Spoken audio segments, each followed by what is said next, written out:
അസ്സലാമു അലൈക്കും വറഹ്മത്തുള്ളാഹി. ഇന്നത്തെ വീഡിയോ ഒരു സാധാരണ മനുഷ്യന് എങ്ങനെ നിസ്കാരത്തിൽ ശ്രദ്ധ കിട്ടും, അതിനുള്ള ടിപ്സുകൾ എന്തൊക്കെ, ഇതിന് ശ്രദ്ധിക്കേണ്ട കാര്യങ്ങൾ മാക്സിമം സ്കിപ്പ് ചെയ്യാതെ നിങ്ങൾ കേൾക്കുക. ഒന്നാമത്തത്, വളരെ എളുപ്പത്തിൽ ഏത് മനുഷ്യനും ചെയ്യാൻ പറ്റുന്ന ഒരു കാര്യമാണ്. ഇത് നിങ്ങൾക്ക് ഫലം കിട്ടിയാൽ നിങ്ങളിത് അറിയിക്കുക. ഒന്നാമത്തത്, സുജൂദിന്റെ സ്ഥലം അവിടെ നിന്ന് നോട്ട് ചെയ്യാം.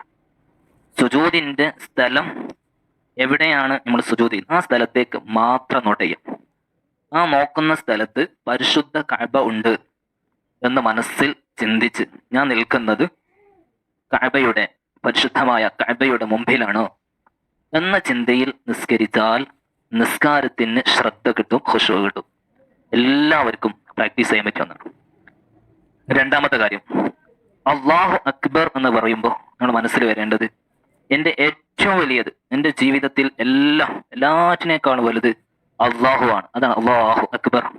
ഇനി ഞാൻ എൻ്റെ ചിന്തകൾ, മറ്റുള്ള എല്ലാ ചിന്തകളെക്കാളും ഞാൻ അള്ളാഹുവിന് സ്ഥാനം കൊടുത്ത് ഞാനിതാ നിസ്കരിക്കാൻ പോകുന്നു, അല്ലാഹു അക്ബർ. പിന്നെ ഉസ്താദുമാരൊക്കെ പറയും ഓന്നിന്റെ അർത്ഥമൊക്കെ ചിന്തിക്കണം. സാധാരണക്കാരനായ മനുഷ്യന് ഇതൊക്കെ അർത്ഥമൊക്കെ പഠിച്ച് വരുമ്പോഴേക്ക് അത് മറന്നു പോവുകയും മറ്റൊക്കെ ചെയ്യും. അപ്പൊ അതിനുള്ള ഒരു പരിഹാരം, നിസ്കരിക്കുന്ന സമയത്ത് ഞാൻ അള്ളാഹുവിനെ പുകഴ്ത്തുകയാണ്, അവന് സ്തുതി പറയുകയാണ് എന്നൊരു ചിന്ത മനസ്സിൽ കൊണ്ടുവരും. അള്ളാഹ് നിന്നെ മാത്രം ഞാനിതാ 5 മിനിറ്റ് ഞാൻ പുകഴ്ത്തി പറയുന്നു എന്നൊരു ചിന്ത സലാം വരെ കൊണ്ടുവരും. മൂന്നാമതൊരു കാര്യം, നിസ്കാരത്തിൽ ചലനങ്ങൾ ഒഴിവാക്കുക. ആവശ്യമില്ലാതെ ചൊറിഞ്ഞും മാന്തിയും വസ്ത്രം നേരാക്കിയും അങ്ങനത്തെ ഒരു പരിപാടി നിസ്കാരത്തിൽ 5 മിനിറ്റേക്ക് മാറ്റിവെക്കുക. ഇതൊക്കെ ഏത് സാധാരണക്കാരനും ചെയ്യാൻ പറ്റുന്നതാണ്. ഇനി മറ്റൊന്ന്, ഇത് എൻ്റെ അവസാനത്തെ നിസ്കാരമാണ് എന്ന ചിന്തയോടുകൂടെ നിസ്കരിക്കും.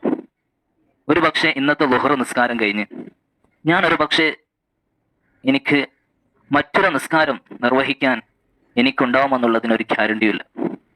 അതുകൊണ്ട് ഇതെൻ്റെ അവസാനത്തെ ഏറ്റവും പെർഫെക്റ്റ് ആയിട്ടുള്ള നിസ്കാരമാവണം. ഈ നിസ്കാരത്തെക്കുറിച്ച് ഖബറിൽ ചോദിക്കുമ്പോൾ അതെനിക്ക് നല്ല നിസ്കാരമാണെന്ന് പറയാൻ കഴിയണം. നാളെ മഹ്ശറയിൽ ചോദിക്കുന്നത് അവ്വൽ ഹിസാബ്, വിചാരണയുടെ ഏറ്റവും ആദ്യത്തെ ചോദ്യം അത് നിസ്കാരമാണ്. അതുകൊണ്ട് എൻ്റെ നിസ്കാരം, ഇതെൻ്റെ ഈ ളുഹർ ഞാൻ ഏറ്റവും നല്ലോണം ശ്രദ്ധിച്ച് നിസ്കരിക്കുമെന്ന് കരുതുക. ഇനിയോ അടുത്തത്, ഇത് ഞാൻ എൻ്റെ റബ്ബിൻ്റെ മുന്നിലാണ് നിൽക്കുന്നത് എന്ന ചിന്തയുണ്ടാവും. അതിനൊരു നല്ലൊരു ഉദാഹരണം ഒസാലിമാൻ പറയുന്നുണ്ട്. അത് ഞാനിങ്ങനെ കൺവേർട്ട് ചെയ്യുന്നു. നമ്മളൊരു ബിസിനസ് തുടങ്ങി. ഉദാഹരണം, ഞാനൊരു മൈക്ക് സെറ്റിൻ്റെ MZ എന്ന് പറയുന്ന കമ്പനിയുടെ കമ്പനിയുടെ ഞാനൊരു ബിസിനസ് തുടങ്ങി. അത് ഞാൻ നിങ്ങളിലേക്ക് ക്യാഷ് ഓൺ ഡെലിവറി ആയിട്ട് ഞാൻ നിങ്ങൾക്ക് എത്തിച്ചേരാണ് എന്ന് സങ്കല്പിക്കും. അപ്പോൾ ഞാൻ നിങ്ങൾക്കത് പാക്ക് ചെയ്ത് വൃത്തിയായി വളരെ പെർഫെക്റ്റായി കസ്റ്റമറിന് അത് എത്തിച്ചു കൊടുക്കുന്നു. അപ്പോൾ അത് വാങ്ങുന്ന ആളെ സന്തോഷത്തിലായിരിക്കും, അത് പെട്ടി പൊളിക്കുന്നു, അവരൊരു സർപ്രൈസ് ആയിട്ട് അത് വളരെ ബഹുമാനത്തോടു കൂടെയാണ് കസ്റ്റമർ അത് സ്വീകരിക്കുക. അതേ സമയത്ത് ഞാൻ എൻ്റെ ഈ MZ എന്ന് പറയുന്ന മൈക്ക് സെറ്റ് ഞങ്ങളെ വീട്ടിലേക്ക് എത്തിച്ചേരും. എങ്ങനെ? ആ വീട്ടിലെ മുറ്റത്തേക്കത് വലിച്ചെറിയാം, പത്രമിടും പോലെ. ആ സമയത്ത് നിങ്ങൾക്കത് സ്വീകരിക്കുന്ന, ഒരുപക്ഷെ നിങ്ങൾക്ക് ക്യാഷ് തന്നെന്ന് വന്നേക്കാം, പക്ഷെ നിങ്ങളത് തൃപ്തിപ്പെടുകയില്ല. ഒരു മനസ്സിൽ അത് എന്ത് ചെയ്യൂല, സാറ്റിസ്ഫാക്ഷൻ, നിങ്ങൾക്കൊരു സംതൃപ്തി നിങ്ങൾക്ക് ലഭിച്ചു കൊള്ളണം എന്നില്ല. എന്നതുപോലെയാണ് നമ്മുടെ നിസ്കാരങ്ങൾ. ആ നിസ്കാരം അള്ളാഹുവിന് കൊടുക്കുന്ന ഗിഫ്റ്റാണ്. അത് എങ്ങനത്തെ അള്ളാഹുവാണ്? രാജാവായ മലിക്കുൽ മുലൂക്കായ ഏറ്റവും വലിയ രാജാവായ അള്ളാഹുവിന് കൊടുക്കുന്ന ഈ നിസ്കാരം എന്ന് പറയുന്ന ഗിഫ്റ്റ് 2 മിനിറ്റ് കൊണ്ട് ഇങ്ങനെ കുത്തിമറിഞ്ഞൊരു വലിച്ചെറിഞ്ഞാ പിടിച്ചോ അള്ളാഹ് എന്ന് പറയുന്നത് പോലെ നിസ്കരിച്ചു കൊടുത്താൽ അതെങ്ങനെ ഉണ്ടാവും? അള്ളാഹ്ക്ക് സന്തോഷം ഉണ്ടാവും. അതേ മറിച്ച് നമ്മൾ നല്ല വൃത്തിയുള്ള വസ്ത്രം ധരിച്ച് നല്ല ശുദ്ധിയോടുകൂടെ നമ്മൾ നിസ്കരിച്ച് അല്ലാഹുവിലേക്ക് ഇങ്ങനെ. മറ്റൊരു കാര്യം കൂടി പറയാനുണ്ട്. ഹൃദയത്തിൽ നിസ്കരിക്കാൻ പോകുന്ന സമയത്ത് ഞാനിതാ എൻ്റെ മനസ്സ് ശുദ്ധിയാക്കി, ഞാൻ എല്ലാ പകയും വിട്ടുവീഴ്ച കൊടുത്ത് എല്ലാവരോടുള്ള വെറുപ്പ് മാറ്റിവെച്ച് എൻ്റെ ഉള്ളും പുറവും ശുദ്ധിയാക്കി ഞാനിതാ അള്ളാഹ്ക്ക് ഞാൻ നിസ്കരിക്കുന്നു എന്ന് മനസ്സിൽ കരുതിയ നല്ല ഭക്തി ഉണ്ടാവും. അത് ഭക്തിയുടെ ഒരു അടയാളമാണ്. നമ്മുടെ റുക്കൂ, നമ്മുടെ സുജൂദ്, നമ്മുടെ കുനിയലുകൾ, അതൊക്കെ ലില്ലാ, അള്ളാഹുവിന്റെ വജ്ഹിന് വേണ്ടിയാണ്. അള്ളാഹ് നീ തന്ന അവയവം, ഞാനൊന്നും അധ്വാനിച്ചിട്ടോ പണം കൊടുത്തിട്ടോ ഞാൻ നിന്നോട് പറഞ്ഞതല്ല, നിനക്ക് അവയവം തരാം, നീ തന്ന നിന്റെ ഔദാര്യം കൊണ്ട് കിട്ടിയതാണ്. അതുകൊണ്ട് ഒരുപാട് പേർക്ക് അവയവമില്ലാത്തവരുണ്ട്. അവരൊക്കെ എല്ലാവരും മനുഷ്യൻ നമുക്ക് നൽകിയ അള്ളാഹു നൽകിയ ഈ അവയവങ്ങൾ, ഈ ബോഡി അള്ളാഹുവിന്റെ മുന്നിൽ അങ്ങ് സമർപ്പിക്കുകയാണ്. അള്ളാഹ്, നിന്റെ പൊരുത്തത്തിനു വേണ്ടി ഞാനിതാ നിന്റെ മുന്നിൽ വിനയം പ്രകടിപ്പിക്കുന്നു, നിന്റെ വജഹിന് വേണ്ടി ഞാനിതാ സമർപ്പിക്കുന്നു. ഇത് ഒരു ചിന്ത ഏത് സാധാരണക്കാരനും നിസ്കാരത്തിൽ കൊണ്ടുവരാൻ പറ്റും. മറ്റൊരു കാര്യം, ഹിൻസബ് എന്ന് പറയുന്ന ഷൈത്താനാണ്. ഹിൻസബ് നിസ്കാരത്തിൽ ശ്രദ്ധ നഷ്ടപ്പെടുത്തുന്നു. ആ നിസ്കരിക്കുന്നതിന്റെ മുമ്പ് തന്നെ അല്ലാഹുവിനോട് ഈ ഹിൻസബ് എന്ന് പറയുന്ന ഷൈത്താനിന്റെ ഷെറിൽ നിന്ന് കാവലിനെ തേടുക.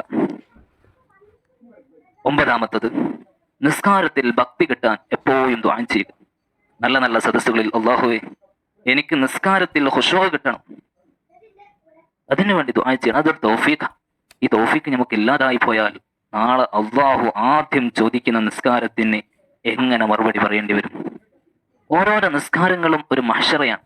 ജമാഅത്തായി പള്ളിയിൽ നിന്ന് സഫായി അള്ളാഹുവിന്റെ മുന്നിൽ ഇതാ ഞാനിതാ കീഴടങ്ങുന്നു എന്ന് പറഞ്ഞ് കൈകൾ രണ്ടും ചുമലിന് നേരെ ഉയർത്തി അള്ളാഹിന്റെ മുന്നിൽ നിൽക്കുകയാണ് നമ്മൾ. മഹ്ശറയാണ് ഇത്, വിചാരണയാണ് നിസ്കാരം. ആ സമയത്ത് അള്ളാഹ് ചോദിക്കുന്നു, എന്ത് ചെയ്തു പടച്ചോനെ? ഭാരങ്ങളേറിയ തെറ്റുകളായിട്ടാണ് ഞാനിതാ വന്നിരിക്കുന്നത്. അള്ളാഹ് ആ മഹ്ശറയിൽ നിൽക്കുന്നത് പോലെ ആലോചിച്ച് അള്ളാഹ് പറയുന്നു, മോനെ, ഈ നിസ്കാരത്തിൽ നീ ഭക്തിയോടെ നിസ്കരിച്ചാൽ നിന്റെ മുഴുവൻ പാപങ്ങളും അള്ളാഹ് പുറത്തു തരും. നാളെ മഹ്ശറയിലെത്തിയാൽ ഇനി എനിക്കൊരു അടക്കമില്ല. അതുകൊണ്ട് ഈ നിസ്കാരം എനിക്ക് അള്ളാഹ് തന്ന വലിയൊരു ചാൻസാണ്. അത് ഞാൻ ഉപയോഗപ്പെടുത്തി എൻ്റെ തെറ്റുകൾ മുഴുവനും മായ്ച്ചു കളഞ്ഞ് ഈ സലാം വീട്ടലോടുകൂടെ ഞാൻ എൻ്റെ ഹൃദയവും എൻ്റെ ശരീരങ്ങളും എല്ലാ തെറ്റുകളിൽ നിന്നും ഹറാമുകളിൽ നിന്ന് ഞാൻ ശുദ്ധിയാക്കിയിരിക്കുന്നു എന്ന് കരുതുകയാണ്, എന്ന ചിന്തയാണ് നിസ്കാരത്തിലൂടെ ഉണ്ടാക്കിയെടുക്കേണ്ടത്. മറ്റൊന്ന് പണ്ഡിതന്മാർ രേഖപ്പെടുത്തുന്നു, നിസ്കാരത്തിന്റെ മുമ്പ് ഒരു പേജ് ഖുർആൻ, 2 പേജ് ഖുർആൻ നമ്മൾ ഓതി നിസ്കാരത്തിലേക്ക് പോവുക. പരിപൂർണമായ 11-ാമത്തത്, പരിപൂർണമായ വുളു എടുക്കുക. പരിപൂർണമായ വുളു എടുക്കുക. 14-ാമത്തത്, ഒരു മറയുടെ മുമ്പിൽ വെച്ച് നിസ്കരിക്കുക. ഒരു മറയുടെ മുമ്പിൽ വെച്ച് നിസ്കരിക്കുക. നേരത്തെ പറഞ്ഞതുപോലെ അർത്ഥം നമുക്ക് കിട്ടിയില്ലെങ്കിൽ ആകത്തുകയായി ഞാനിതാ അള്ളാഹുവിനെ പുകഴ്ത്തുകയാണ്, അള്ളാഹുവിനെ സ്തുതിക്കുകയാണ് എന്ന് നമ്മുടെ ഉപബോധ മനസ്സിൽ ഇങ്ങനെ നിറച്ചു വെച്ച് അള്ളാഹുവിന്റെ മുന്നിൽ നിൽക്കുകയാണ് എന്ന ചിന്ത കൊണ്ടുവരിക. ഇതിലൂടെയൊക്കെ അസാലിമാം ഇതൊക്കെ വിശദീകരിച്ച് പറയുന്നുണ്ട്. 4 കാര്യങ്ങൾ ഒരു സാധാരണക്കാരന് വേണ്ടി ഇനിയും പറയുന്നുണ്ട്. നിസ്കരിക്കുന്ന സമയത്ത് തന്റെ മുമ്പിൽ പരിശുദ്ധ കഅബാലയമാണുള്ളത്. അള്ളാഹുവിന്റെ മുമ്പിലാണ് ഞാൻ നിൽക്കുന്നത്. ലോക മുസ്ലിങ്ങൾ മുഴുവനും കഅബാലയത്തിലേക്ക് തിരിഞ്ഞ് ആ കഅബയിലേക്ക് ഞാനിതാ ഏറ്റവും അടുത്ത് നിന്ന് എൻ്റെ വലത് ഭാഗത്ത് സ്വർഗമുണ്ട് എന്ന് കരുതുക, ഇടതു ഭാഗത്ത് നരകമുണ്ട് എന്ന് കരുതുക, പിന്നിൽ അസ്റായീൽ എന്നെ പിടിച്ചു കൊണ്ടുപോകാൻ തൊട്ടു പിന്നിൽ നിൽക്കുന്നുണ്ട് എന്ന് കരുതുക. ഞാനിപ്പോൾ നിൽക്കുന്നത് സിറാത്ത് പാലത്തിന്റെ മുകളിലാണ്. ഈ ചിന്തകളെല്ലാം ഉപബോധ മനസ്സിൽ കൊണ്ടുവന്ന് അള്ളാഹുവിലേക്ക് ഞാനിതാ നിൽക്കുന്നു. അള്ളാഹുവിനെ മാത്രം ഓർത്ത് 5 മിനിറ്റ് ഞാനിതാ ഈ ദുന്യവിയായ എൻ്റെ എല്ലാ ബിസിനസ്സുകളും, എല്ലാ ഷോലുകളും, എൻ്റെ സംഘടന, എൻ്റെ കച്ചവടം, ബിസിനസ് മുഴുവനും മാറ്റിവെച്ച്, വീട്ടിലെ കാര്യങ്ങളൊക്കെ മാറ്റിവെച്ച് എനിക്കെല്ലാ അനുഗ്രഹങ്ങളും തന്ന അള്ളാഹുവിന് നന്ദി പറഞ്ഞ് ഞാനിതാ നിസ്കരിക്കുന്നു. ഈ ഒരു ചിന്തയിൽ നിങ്ങൾ നിസ്കരിച്ചാൽ നിങ്ങൾക്ക് ഭക്തിയുള്ള ഒരു നിസ്കാരം ഏത് സാധാരണക്കാരനും നിസ്കരിക്കാൻ കഴിയും. ഇനി നിങ്ങൾക്ക് ഒരു നിസ്കാരം കൈകെട്ടി, ഒരു റക്അത്ത് കിട്ടി, 2 റക്അത്തിൽ ഭക്തി കിട്ടി, 3-ാമത്തെ റക്അത്തിൽ ഭക്തി കിട്ടി, അവസാനമായി ഭക്തി നഷ്ടപ്പെട്ടു പോയാൽ നിങ്ങൾ അത് ആലോചിച്ച് ടെൻഷൻ അടിക്കരുത്. വീണ്ടും നമ്മൾ 2 റക്അത്ത് സുന്നത്ത്, റവാത്തിബ് സുന്നത്ത് നിസ്കരിച്ച് അതിലൂടെ അല്ലാഹു തആല ഈ നഷ്ടപ്പെട്ടു പോയ ഭക്തിയുടെ ഭാഗങ്ങൾ ഈ സുന്നത്തിലൂടെ പരിഹരിക്കുമെന്ന് ഗസാലിമാം പറയുന്നുണ്ട്. അതുകൊണ്ട് ഇതെല്ലാവർക്കും ഉപകാരപ്പെടുന്ന ഒരു വീഡിയോ ആണ്. മാക്സിമം ഇത് എങ്ങനെ പറയുന്നു എന്നല്ല, ഇതിലെ പോയിന്റ് നിങ്ങൾക്ക് ഉപകാരപ്പെട്ടിട്ടുണ്ടെങ്കിൽ നിങ്ങളിത് എല്ലാ ഇസ്ലാമിക് ഗ്രൂപ്പുകളിലും ഷെയർ ചെയ്യണം. എല്ലാവർക്കും നിസ്കാരത്തിൽ ഖുശൂ ലഭിക്കട്ടെ. ഖദ് അഫ്ലഹൽ മുഅ്മിനൂൻ ഖുർആൻ പറഞ്ഞ ഒരു വാക്കാണ്. നിസ്കാരത്തിൽ ഭക്തിയോടുകൂടെ നിസ്കരിച്ചാൽ അവന് വിജയിച്ചു കഴിഞ്ഞു, അവന്റെ ദുനിയാവും ആഖിറവും വിജയിച്ചു. അതുകൊണ്ട് ഇത് നിങ്ങൾ പ്രാക്ടീസ് ആക്കുക.